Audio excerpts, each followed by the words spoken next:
Welcome. Thank you. Thanks for having us.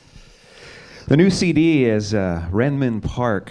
The first thing you notice about this album is how much it doesn't sound like any other Cowboy Junkies album. There's street sounds and kind of atmospherics and murmurs of conversations, and all of it sounds very not Western Hemisphere-ish. What is the backstory on this new album? Well, the album was influenced by a trip my brother and his family took to China. They went there and lived there for 3 months, him and his 3 children. And they were really sort of the only white people in this village, living amongst strangers and a foreign culture, and they were accepted and brought into people's homes and into their lives, and obviously it had a huge impact on my brother Mike and his kids, and when you have that kind of an adventure in your life, obviously if you're a writer, you have to write about it, and that's what Renmin Park's all about. Were the songs written while you were in China, or did you sort of get those impressions and bring them home? The impressions were made there. Nothing was written there. It was too intense. There was too much coming in, and but they're written afterwards. But obviously all the field recordings were done there, and again with no real intention behind them, just because they're interesting sounds I was hearing, so I wanted to record them, and so nothing was written there, but after the fact. Well, it's a great album. I mean, the songs just wrap themselves around you, and these street sounds are used in concert on this tour too. Yeah, Was that kind of jarring? Did that take some getting used to? Well, it took getting used to when we were writing the album. It's the first time I've ever sung to bumper cars bashing around in the back of my head. The marching band on the first track gets your attention. Yeah, I mean, we knew when Mike was over there, and he emailed home that he wanted some sort of recording device so he could start recording sounds. We knew we were up for something, we've some of those sounds we have on loop tape. So when in the concert they're going on behind us.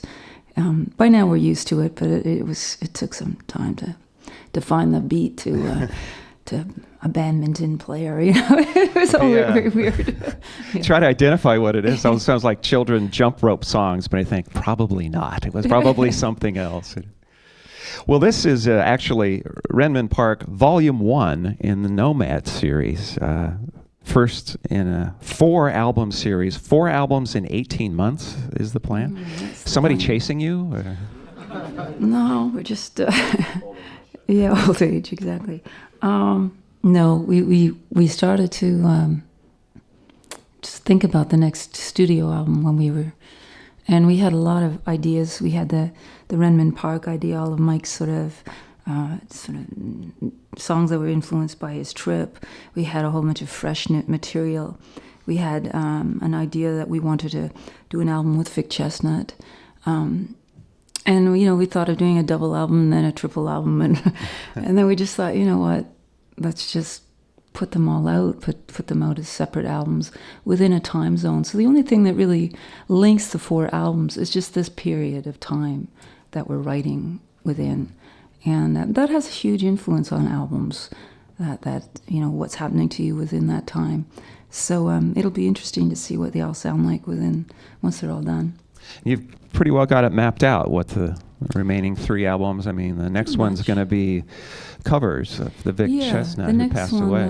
We'd always wanted to do an album with Vic, and sort of had been in the process of talking about what to do, and then he died last Christmas, last December, and so we decided to continue with the idea. I mean, Vic has written so many beautiful, beautiful songs. So the next one is called Demons, and it's all Vic Chestnut covers. It's recorded, and we're just sort of in the process of sequencing it and figuring out which songs are not going to make it. And it should be out in November, I think. Yeah. Cool. And the making of these 4 albums is being very well documented on a website. But then you're planning to write a book about the process. You know, a lot of bands just type up some liner notes, but it's very ambitious. You know, in this day and age with the record business the way it is, the whole thing is about your website and keeping things fresh and new and interesting. And it's all centered around making music. That hasn't changed, but you still have to sort of put more out there and keep it going and come up with more and more ideas. And now that we're not linked to a record company, we can do whatever we want to do. In the old days, if you sort of said, hey, we've got this idea, we want to put 4 albums out in 18 months, you know, they would look at you like you're crazy and wouldn't allow you to, or we want to write this book, and they'd have another plan that didn't really work with your plan. You know, exactly. You know, we don't have a single. But now the good thing is when you're on your own label, you're free to do whatever you want and how you want to do it, and so that's what we're doing. Cool.